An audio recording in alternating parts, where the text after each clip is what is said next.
Miss Molly from the Ashe County Public Library, and this is my cooking series, Miss Molly Plates. In every episode of this series, we will be discovering new recipes with the help of our guest host. If you would like to follow along with these recipes, the recipe will be linked in the description below. Make sure to comment, like, and subscribe to our YouTube channel, and follow our Facebook page for more updates on the series. In this episode, we will be making Mexican hot chocolate from a recipe from my own personal family cookbook, and we will be doing this with the help of our special guest host, the Spice and Tea Exchange of West Jefferson, who will be helping with all of our spice needs to go along with this recipe. So let's get started. Perfect. I'm here at the Spice and Tea Exchange in West Jefferson. It's right downtown, and we're gonna go inside and see if they have any spices for us for our Mexican hot chocolate. I got my mask, we're ready to go.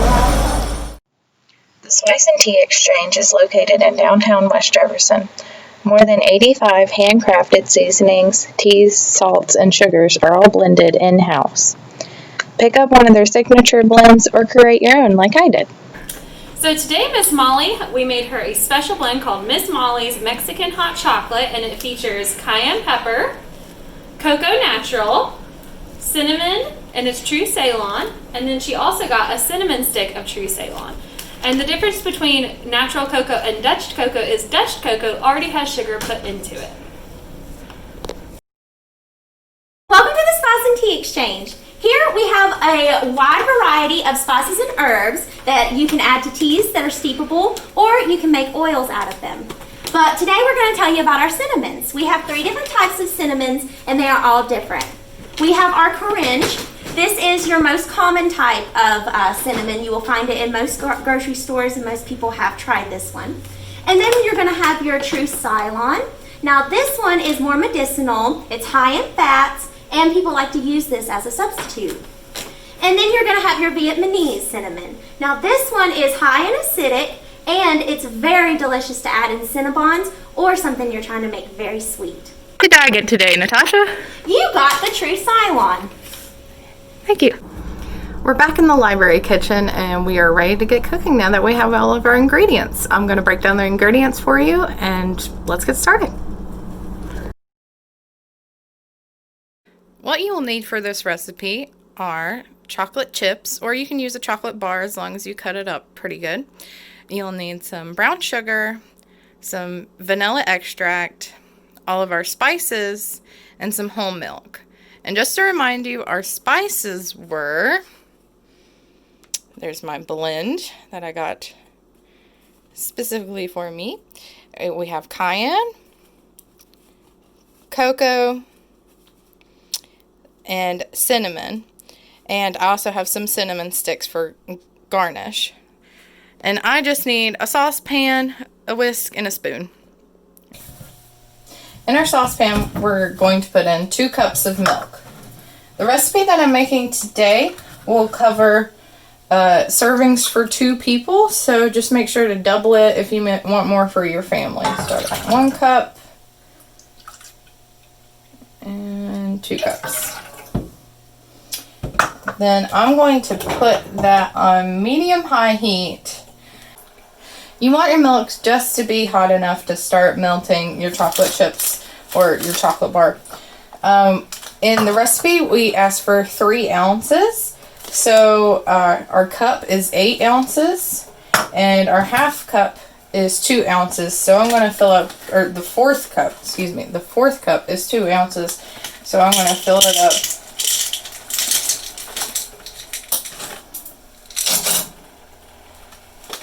And then do half of it for the 1 ounce.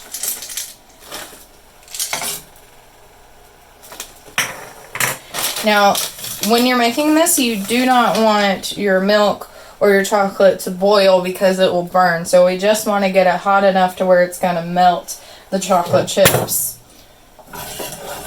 And it's already melting the chocolate chips, if you can see that.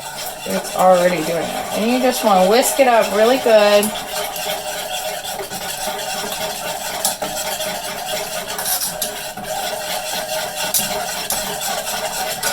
Already smelling really good. We'll let that simmer for just a minute while I get my sugar ready. Now we're gonna do a 1/4 cup of brown sugar. If you don't like brown sugar, you can use white sugar. I just think brown sugar brings an extra flavor into it, since brown sugar is made with white sugar or regular cane sugar mixed with molasses. So you're gonna get that really nice molasses taste in there as well. Ooh, too much. Okay. So loosen that up. And I have, like we said, washed our hands. I'm going to put that in there. And you can see it's already taking this really nice, deep, dark color on there. It's frothing a little bit. And make sure all that brown sugar is nice and incorporated.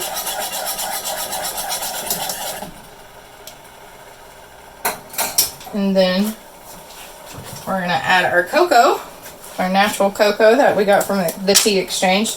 I'm going to add a tablespoon of it.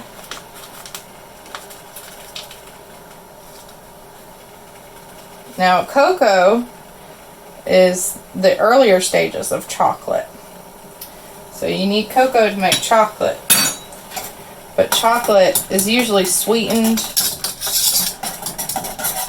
by something else. Ooh, it smells so good.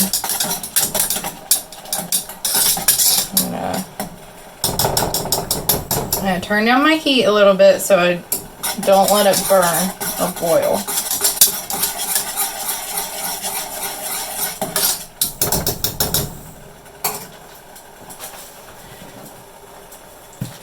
Now we're going to add, once we get this nice and incorporated, everything is all good, we're going to add our other 2 spices, cinnamon and cayenne. And depending on how spicy you want it, depends on how much you want of either. But I'm just going to put about 1/2 of a teaspoon of cinnamon in. Get those flavors nice in there. Sprinkle it out. And then I'll probably do 1/4 of a teaspoon of cayenne. So it's more of like a pinch. And you can put however much you feel like, depending on how spicy you want it. So I'm just going to sprinkle it around just nice and good.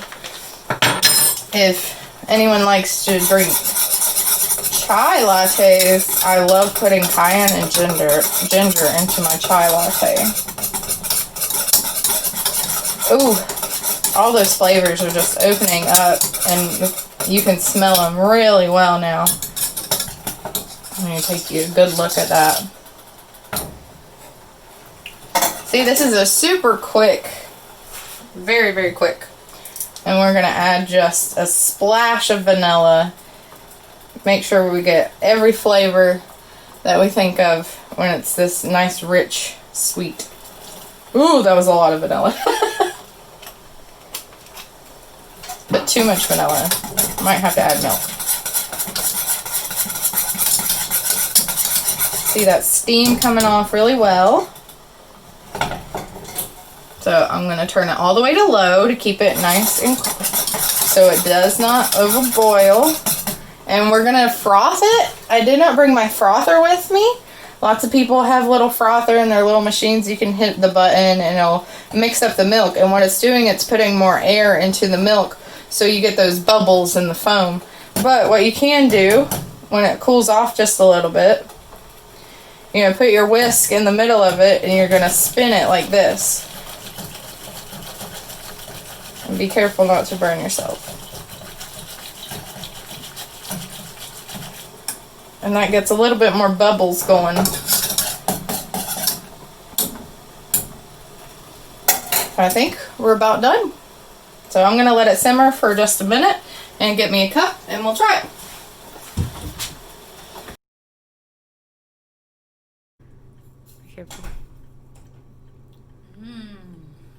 Is it good? Yeah. Yeah.